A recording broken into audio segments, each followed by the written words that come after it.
Good morning, everyone, and welcome to another Mornings with Mara. Today I have Mike Steckel with me, so I'll be introducing him in a second. Obviously, today is about your website, how to maximize it, and I think you're in for a really great treat. Mike's probably one of the most energizer bunny humans I've ever met in my life.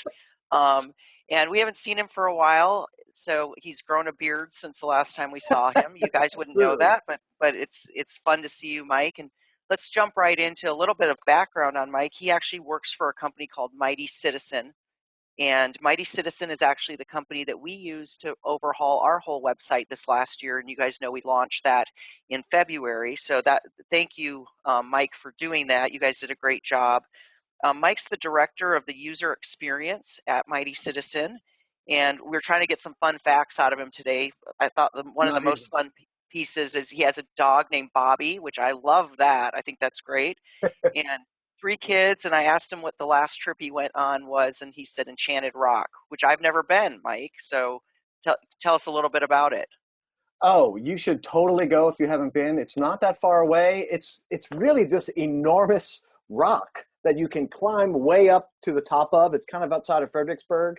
It is, you have to, it is a little bit of exercise to get up there, but the view is fantastic. There's not a lot of people around. You really kind of feel like you're communing with nature. It's a really good weekend getaway. Nice, fun. Well, we'll have to do that. Put that on the list. You also Yep. have three kids. You live here in Austin, so you're part of Mhm. the family. We've done a lot of work with you guys, and we're going to talk through a lot of different things today. But one of the things when we built the website for IIAT, we really spent the beginning of it digging into our why, who we are, what's our messaging, and you guys did a fantastic job of interviewing us. We did work with our members as well to get feedback and then really put that together in a very, very clean way. And we've gotten a lot of great feedback. So thank you, Mike, for helping us look and feel different as well as an organization. It was an absolute pleasure. Your team is a lot of fun to work with, a lot of sharp people. Yeah, they are. Good. All right. Hmm. Well, I'm going to let you take it away, Mike. And this is your show. I might jump in here and there if people have Yeah, please questions. do. Just chat it in. Matt will do some of the facilitating on that, and we'll get going. Great. Thanks a lot, Mart. Yep. So I'll tell you a little bit about myself to get going. As Mart said, youth experience director. My focus areas tend to be something called information architecture and user research. And I've been at doing UX in various ways for 20 years. So I was lucky to kind of be in as the field was emerging. So I've been at this a long time. So I want to start with just a general question. Think about this for yourself. If your website was an employee, how well would it be doing its job? So we sometimes think about a company's website as you would a person with a brain, a heart, a circulatory system. Um, so we're going to kind of build that analogy out as we go through today. By the end of this talk, we hope you'll be able to better establish goals and strategize solutions to improve engagement on your site, that you'll be able to better develop compelling content. You'll have an understanding of what that is and what that means, and you'll understand what makes for a better user experience. Getting users to do what you want them to do is the key to making your website successful. And then there's also some just quick website fixes that should result in some pretty immediate improvements. So just to begin, we like to start with strategy. And as Marit said, we like to think a lot about your why. You can think of this as maybe the brain of your website. So at a high level, strategy is the making of an integrated set of choices. So you choose to pursue this kind of audience rather than that kind of audience, or use this method rather than that method. And all of that needs to be pulled into your website. So you want to think very carefully about what your goals are. So what are you trying to accomplish with the site? The goal of your site should be pretty obvious when the user lands on your page. And then get early buy-in from all stakeholders. One of the things I like to stress with people is we tend to think of websites as a technical thing, but most of the time, websites get in bad shape because of insufficient planning and culture problems within the organization that may prevent good decisions from being made.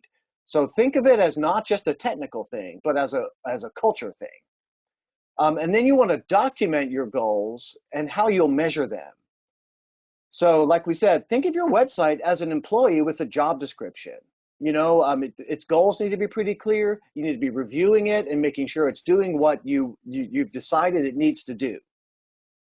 So, as a quick caveat on awareness as a goal, we get a lot of clients who want to do a website redesign so that they can raise awareness. But a lot of that awareness stuff happens outside of your website. So, ads, digital marketing, SEO, these are activities that drive awareness and visits to your website. But your website alone doesn't typically drive awareness. So, you want to drive awareness so that X can happen. Before you dive in too deep on an awareness campaign to drive people of your site, we want to be sure that your site is set up to do its job. A lot of times people will say, it looks good to me. That's really not good enough. You know way too much about your own content and your own site. There's something called the curse of knowledge that we talk about. You and your staff know all of your messages and all the complexities, but your users probably don't. So you want to be sure that your site looks really good to people outside your organization before you go too far into an awareness campaign, because you're driving everybody to that end result. Just to kind of help you think through what I'm talking about, I'm going to go through a few websites, and you can say to yourself or in the chat the primary goal of the site. So right here, the primary goal is to basically get tickets. That's very obvious right away. And all the other stuff is just to support that decision, give you reasons why you would. Donate. The goal of this one is to donate. It's pretty obvious. Again, the other stuff on the page is to support that donation decision.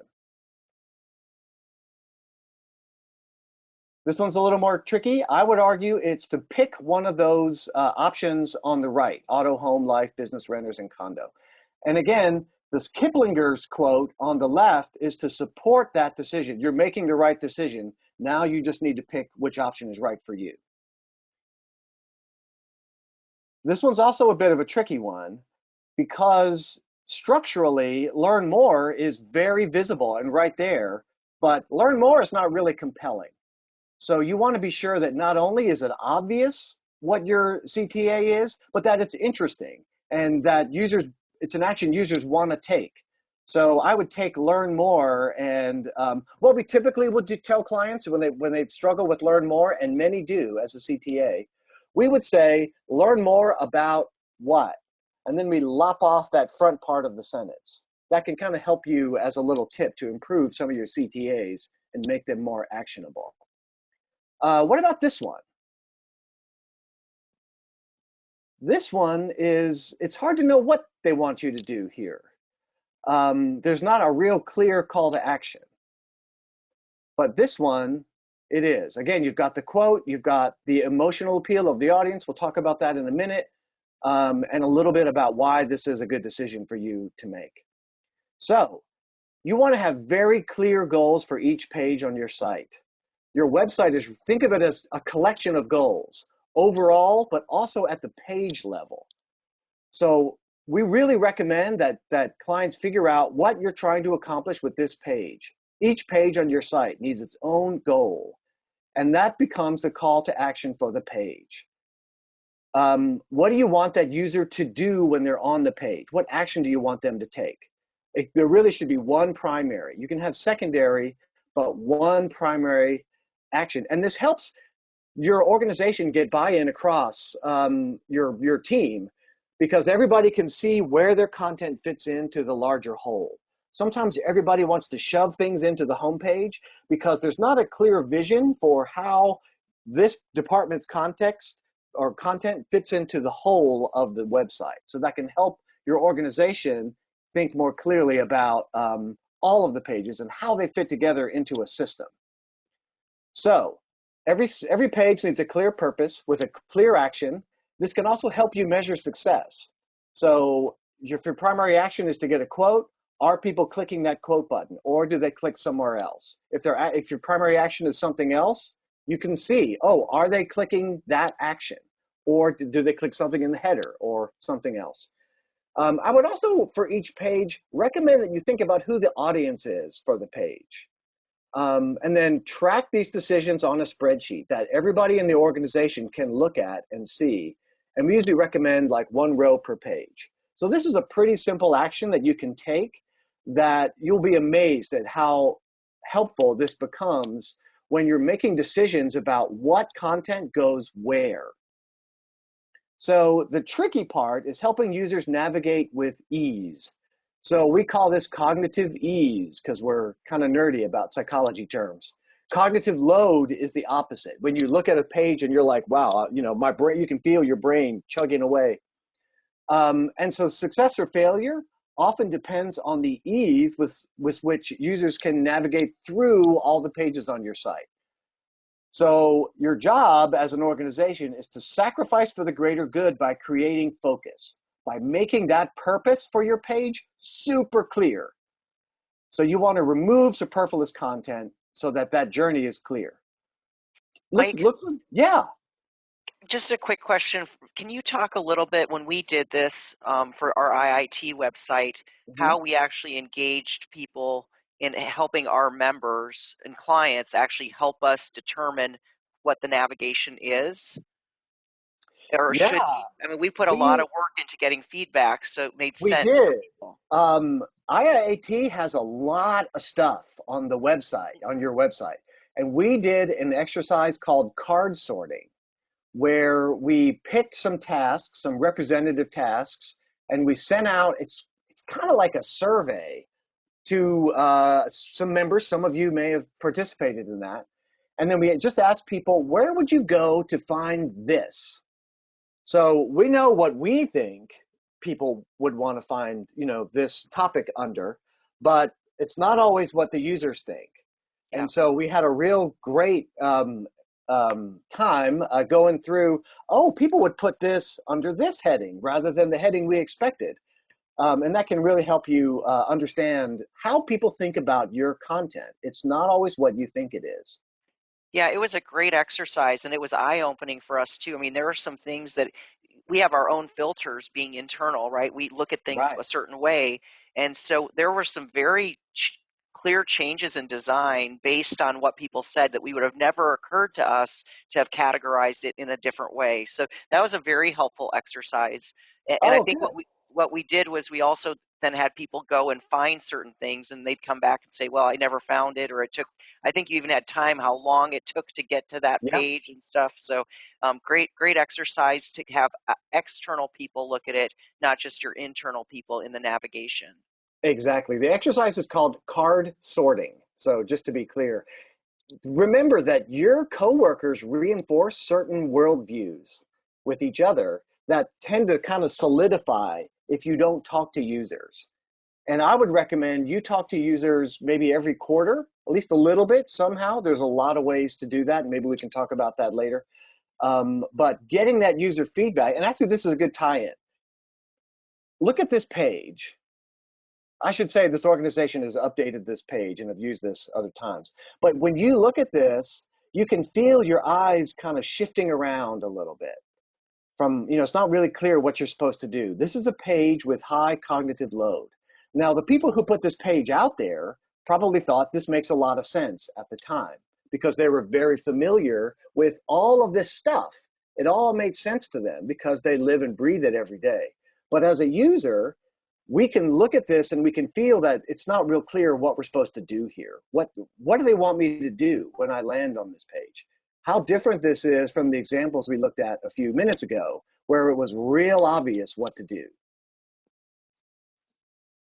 So once you have your strategy and your goals in place, we want to be sure that we let the heart lead. Emotion is a key part of making your websites work. Why should anyone care? So there should be a centralizing story that's woven into your website's DNA. Mark talked about the why. It's a real good book on that I know your team looked at. So you guys have particular questions like, why should I go with an independent agent? Why should I go with your insurance agency instead of alternatives? Both of those, you have kind of a dual sales issue with a lot of your websites. And then you also want to think of all the ways your users will discover you. So, oh, and tell the stories your users want to hear. So create compelling content. You want to focus on your visitors' top questions. Can I trust this company with my money? That's the kind of question that's in their mind when they land on your homepage.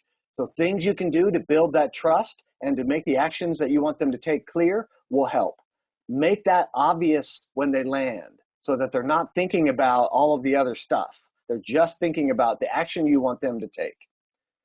One way to do that is to really focus on how you're improving the lives of your prospects. People who have chosen to give their money to you are better off because of what? So, and you can include a statement about the impact of your work, but make it real clear what I should do as a user so that those actions are obvious to take. Look at this website for a second. You feel your mood shift a little bit. The colors, the pictures themselves, even before you see the text. That's doing some work to kind of soften you a little bit so that you're more open to the messaging. But it's an emotional pull. Same here. There's emotions that get activated here that make you more receptive to um, donating, which we already went over. That learn more could probably be a little better with donate now. So we want to remember that purchasing insurance is an emotional decision as well as a rational one. You guys have a lot of opportunities to increase the emotional resonance with your websites. And these interactions can make it feel relational and not just transactional. That is really important. You're building a relationship with your customers. It's not just a transaction. Your rational mind will tell you it's just about that transaction. But remember the emotional connection. People like to think they make decisions rationally, but we know emotion plays a very, very strong role in how decisions actually get made. And you want to be sure your website takes advantage of that. Mike, I'm just Yeah. going to jump in real quick because one of the other books that we really used, and I've done it with agencies, we actually did a presentation, I think at Joe Vincent a year or two ago, is Building a Story Brand by Donald Miller. So if you're Yes. looking for a book to actually help you walk through what are the emotions of my client, what are they frustrated about, how am I there to solve it, there is a great process that you can walk through in reading that book, and it is very effective. And we use that too when we went through our process, from a standpoint of trying to get that language right and understanding what our clients were feeling and experiencing, and how do we make sure that we solve that and make it easy to do it. And my favorite part of the story brand, building a story brand, is the message that says you are not the hero in your story. The Right. client is the hero. You're the guide. And so making sure that you're not positioning yourself as the hero is a really key part. So I highly recommend that book if you haven't read it in your journey on websites. Yeah, I'll say I like a lot of his books. I'm a big fan of him. So I was really, you guys were already deep into that when we came on. So I was I thought, oh, we're of the same mind here. Yes, you want your user to feel the emotion has to be generated in the user. So you want to be sure that you're capturing that. So thanks, Mark. One thing I want to recommend is that you be very cautious with homepage carousels. That's like when the message pops up and then another one pops up and they shift through in a cycle. They definitely can lessen the emotional impact of your homepage's hero message. So it often also feels like clutter when we talk to users. Sometimes they feel like, wow, they just can't really decide what this page is about. And the metrics generally go way off a cliff after the first one. So people really don't tend to click through the second or third very often. As an organization, we feel like we're getting all of our messaging out there, but it very likely is not resonating with your audiences. So that's the heart. So now if we think about the circulatory system, we're talking about keeping all of those moving along nicely. So remember that your forms are really critical. We tend to not think too much about our forms, but they're really like the bridge between your user and information you get from them or money you get from them. So this connection happens often through forms. So we want to keep our forms as simple as possible. I would recommend that you notice what all sorts of organizations are doing. Just don't just focus on organizations like yours, other independent insurance agents, but look at what everybody is doing, because users bring all of their experiences with websites to your site, and it sets their expectations.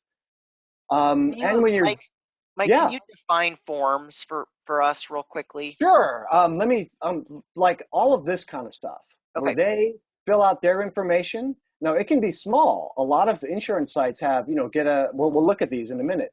Put your zip code to get a quote. That's a form. But sometimes when we have deeper forms, we ask a lot of questions of our users. And sometimes we ask more than we necessarily need to. And people really don't like to be asked a lot of questions in forms. And it starts to feel transactional and not relational if you don't keep them simple. One thing that we like, and we started talking about this with associations, is start to capture a little bit of information first, and then you can kind of build it with the user over time using cookies. You can reach out to them. So when you start to become a member of the American Library Association, the first thing they do is get your email address, and then you go to the next piece of the form. But even if they abandon the form, you have their email address, and you can reach out to them in the future. And if you've got multiple steps, you can start to see where people drop out. So, you may get um, 30% less or 10% less, and you can go, oh, this is a big drop off. Let's look at what's happening on that page, and maybe we can simplify it so that we lose fewer people. You can think of it, there might be a hole in your bucket, and people are falling out, water spilling out. So you want to be sure you think of it that way. So I think of And that, Mike, as when in The Walking Dead when they killed off Glenn, everybody quit the show. I don't know if you remember that, but oh, I haven't there was a seen mass it. exodus of followers after somebody that we all loved got horrifically murdered. You're like, we're done, we're out. Yeah, that's a good analogy. I mean, I just to sideline for a second. I really, you should think about the whole process from landing on your page or coming in through social media down to the last step you want them to take, which might be get a quote. It could be any number of things. But think of every step as some water is spilling out of your bucket, and what can I do to kind of repair that hole? So you want to think real carefully about the path to success and measure every step along the way so that you really understand what's working and what needs improvement. To back up again, I guess, just because I just read this the other day, someone had made a really good quote, which was, um, websites tend to be bad because of 1,000 little paper cuts, not because of one big problem. And I think that's a really good framework, to think about what's wrong with the site. User testing is a really good way to kind of discover what some of those little paper cuts might be. And I'm seeing some of this in a lot of insurance, like this example as well, where you put in your zip code. That's an easy question for people to answer. Once they kind of engage with you a little bit, they started the quote, they're kind of bought into you some once they put that number in. Now, I think you should assume they're shopping around with other alternatives, but this is a real easy way to get someone engaged. Take that first step, make it simple, and now you're off to the races. And State Farm is doing it as well. So you can see how they have the different choice for the product and the zip code. And Mike, Um, I'm glad you're actually bringing up some of these captive agents. I know we're independent agents, but yeah, yeah. we know that the State Farms and the Geicos are a huge competitor in the Hmm. online space. And so providing this and showing that I think is a good thing for us to consider. We may say, well, you know, they're not an independent agent. Well, they're competing against you in the online platforms. So we can Right. still learn from them where they might be effective because we also know they're putting millions and millions of dollars into their websites and their advertising. They are. I think that's a really good point because people shop around. And so when they look at Geico and State Farm and some of the big, and then they look at you, you need to have the same credibility as the big guys do because they're bringing that model to your site too. And this is not a complicated thing to put in place. Even if you're a small, you can do something like this. Yeah, I This think doesn't take a whole lot the of ob- tech. the obvious piece is just how simple it is and how clean it is when you get on there. And Hmm. so many of our websites, we get on them and it is overwhelming. We're trying to give people so much information, and it's a really good point on how do you simplify. Thank you. Sure, sure. It's my pleasure. Keep it simple. You don't have to be huge to compete with some of these people. Your text is super important as well. Surprisingly great rates is a great phrase because that surprise piece is intriguing. It opens what you might call like a curiosity gap that you want to know more about. Oh, what is surprising about these great rates? And it's very subtle, but it's a great thing to kind of experiment with a little bit. Another thing I want to talk about is how important mobile friendly is. You can see on the left, it's really just the big website shrunk down. You have to do a lot of pinching and zooming a little bit to kind of read some of the text. And the site on the right is mobile working so that it works like people expect it to. This might be a little more difficult for a smaller agency to do, but you can certainly do it. There's a lot of tools that come with it. So mobile devices drove 61% of visits to websites in 2020. This is up significantly from 2019. We should continue to think that mobile is going to grow well into the future. Desktops are responsible for 35.7 of visits in 2020. And I wonder, this is just a hypothesis, agents spend a lot of their time at work using desktops, and your visitors might be looking for you a lot on their phones. So you want to be sure that you look at your analytics and see, oh, how many of my visits are in mobile, but also how much is it growing? We've had clients say, well, my mobile is only 30%, but a year ago it was 15%. So that's a big growth. And we should expect this growth to go up dramatically in the next few years. And Google is increasingly rewarding your mobile site at the expense of your desktop site. In other words, it really gives you your Google authority ranking based on your mobile site, not your desktop site. To some extent, if your mobile site is done well, you can easily bring that back to your desktop site and make it simple. So doing your site mobile first can sometimes help you stay simple on your desktop. So you want to be sure that your site looks really good on mobile devices. Another thing that we like to stress at Mighty Citizen is accessibility. So there's 56.7 million Americans who have some form of disability. You want to be sure that they're welcome on your website as well. And 8 million Americans have a visual disability. And there are lawsuits every year in the hundreds that have to do with accessibility issues. And there are some really simple things you can do to make your experience, your mobile experience, a lot better. Use alt tags for your images so that screen readers can let a user know what they're looking at. So an alt tag will be, say, you see a picture of, say, those people washing their car we saw a little while ago. It'll just tell someone who's using a screen reader, oh, it's a family washing their car together. And it still can generate some of the intent that you have by putting that in there. Use descriptive link text. So say, learn more about upcoming events. Make all of that your link text rather than be sure to learn more about your upcoming events. That helps set the expectation for the user.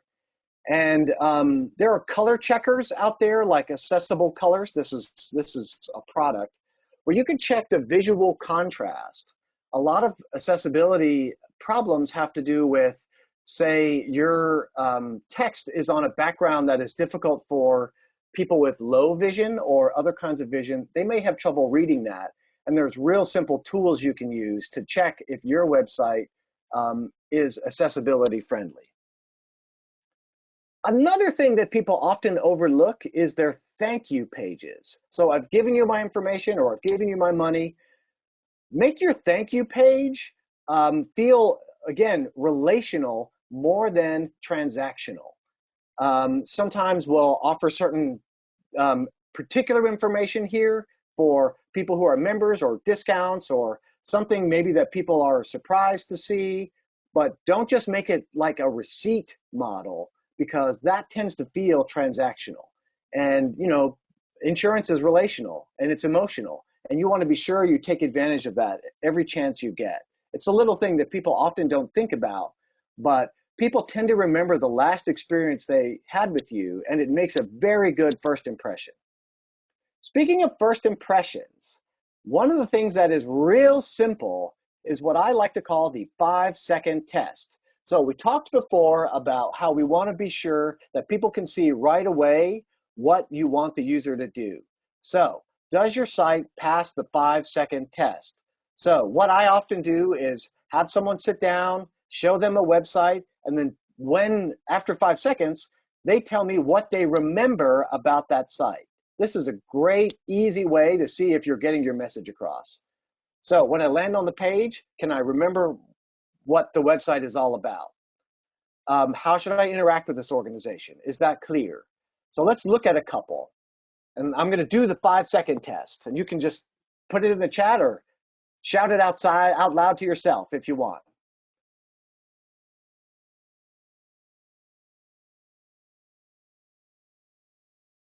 All right.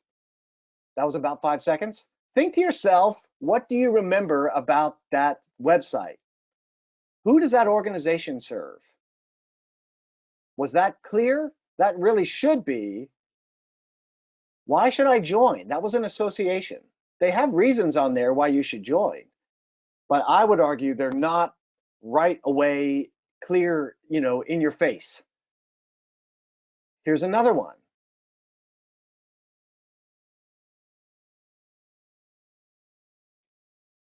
What do you remember about that?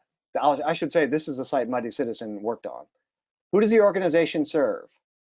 I'm hoping that you recognize that nurse practitioners are who the site is for. And then why should I join?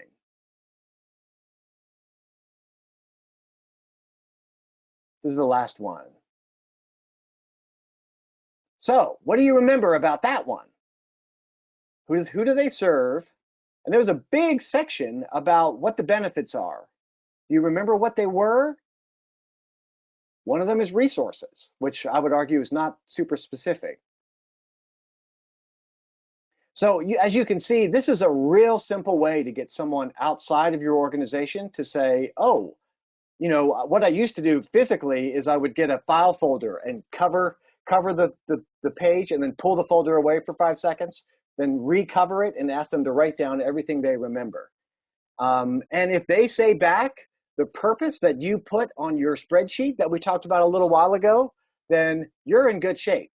If they don't remember very much, or if they just say, I remember purple, then you probably need to make your site a little more clear. So the method, show the page for 5 seconds, cover it up and have them write down what they remember, and then do they articulate back the purpose of the page as listed in your spreadsheet?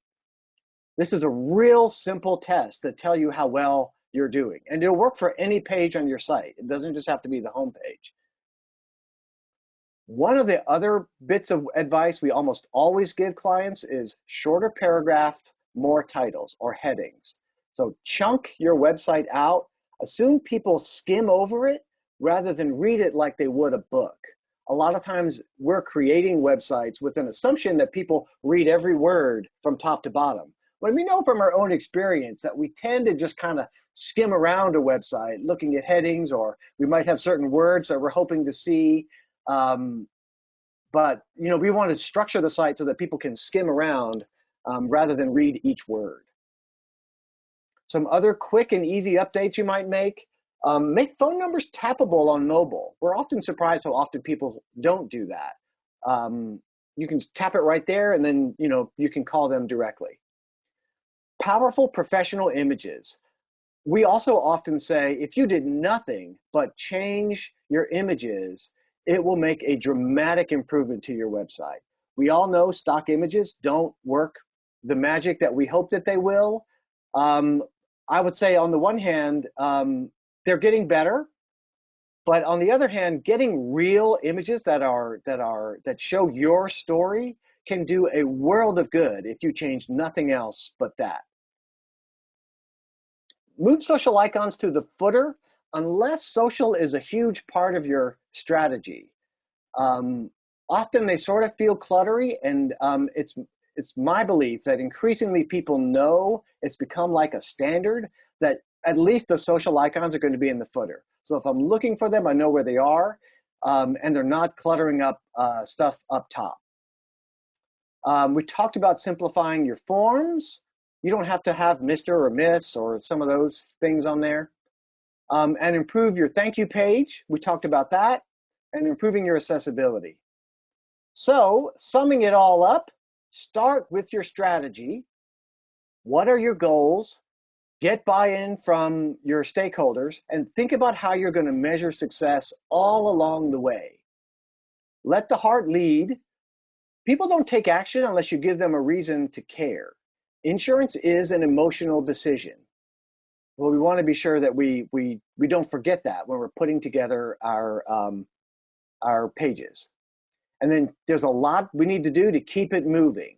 So smart iterative improvements can lead to additional engagement with your website. So that is really what I wanted to talk about.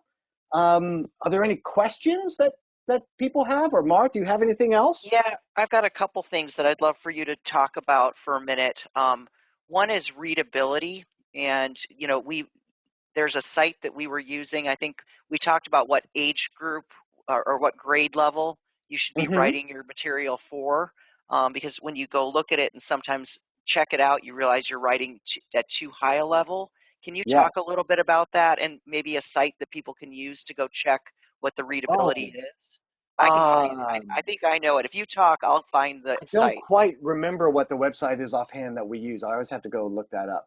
But I'll it's find probably it. pretty easy to do. But I'll say a couple things about that. One, um, we we talk to users on behalf of companies all the time. And I am amazed at how often people say the text is too small.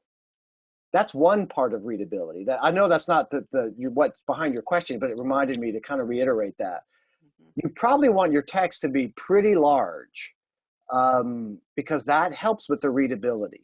The other side of readability is really understanding your audience and being real clear about who you're speaking to. We tend to recommend that you write for an eighth grade education level. That's what we talked about, Mark, with y'all? Do Yep. you remember? Yep. That tends to be our target. Um, I know I tend to use a site called the Hemingway app for my own writing, and I my first draft is usually in the ninth or 10th grade or higher, and I really always have to bring that back down. And there's some things you can do to bring that down.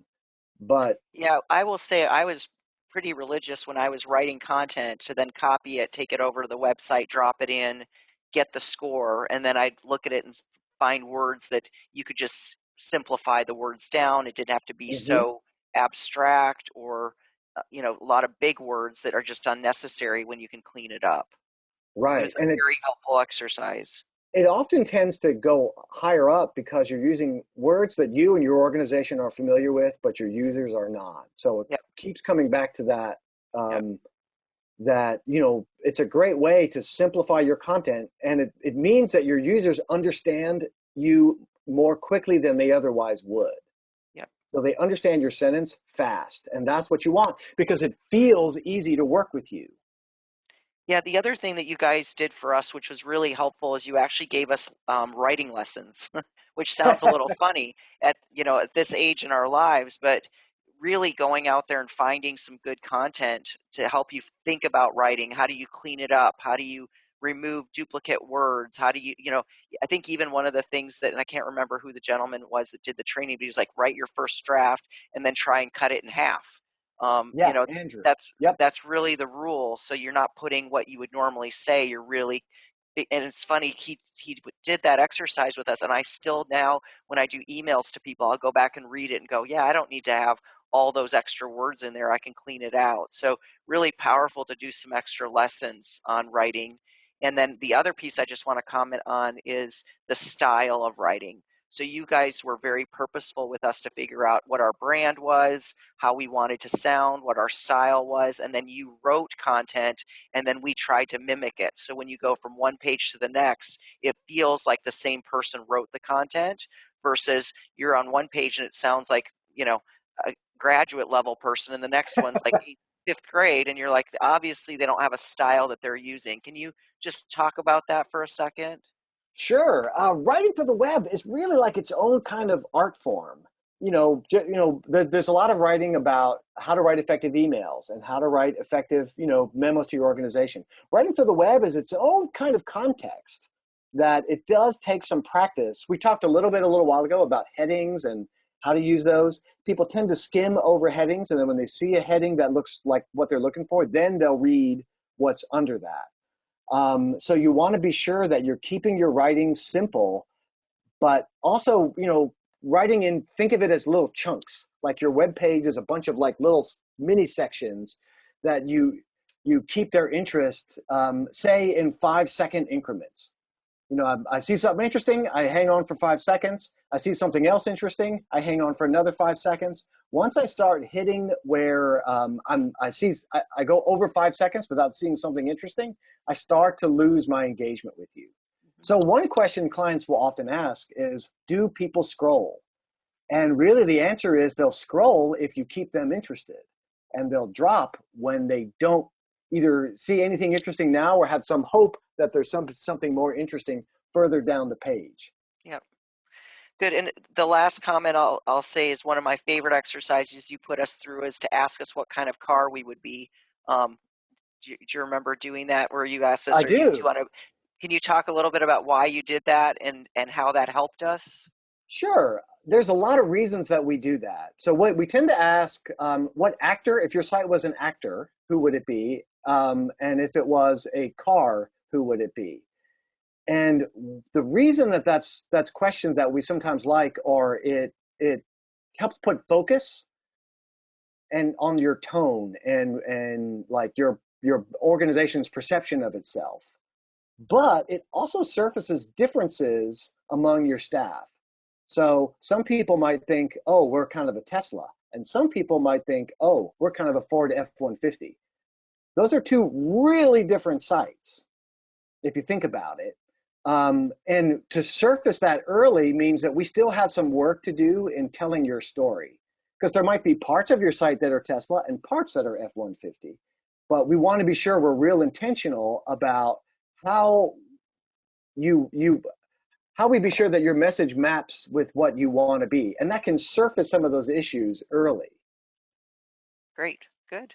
Well, thank you so much, Mike, for joining us today and putting this program together for us. I will Sure. remind everybody that there are some do's and don'ts in the E&O world, not to surprise you or anything, but we do have a thing from Swiss Re that actually talks about things you want to be careful about on your website so that you don't draw an E&O claim or a case against you. So there's just some specific rules in the insurance agency space. So we'll make sure that that goes on the Mornings with Marit page if you want to grab that and bring that down. And there's also resources with us. You can see if you go to our IIT site, there's a trusted choice site that actually provides marketing resources, content for you to bring in and so forth. So please take take a look at that. As a member, you have access to that information. And then our next Mornings with Marit is going to be on June 8th. And we've got a fantastic speaker coming in on that that's going to talk about growth in the insurance agency and marketing tactics for right now. Super relevant, an important part of your summer as you turn the halfway point in 2021. Somehow we're there. I don't know how that happened Wow. exactly. I know, but thank you again very much, Mike. I appreciate all you've done for our organization. We look forward to continuing to work with you. Totally my pleasure. I always enjoy talking with you guys. Great, good. Well, with that, we'll say have a great day, everybody. Thank you for your time, and we'll see you next time.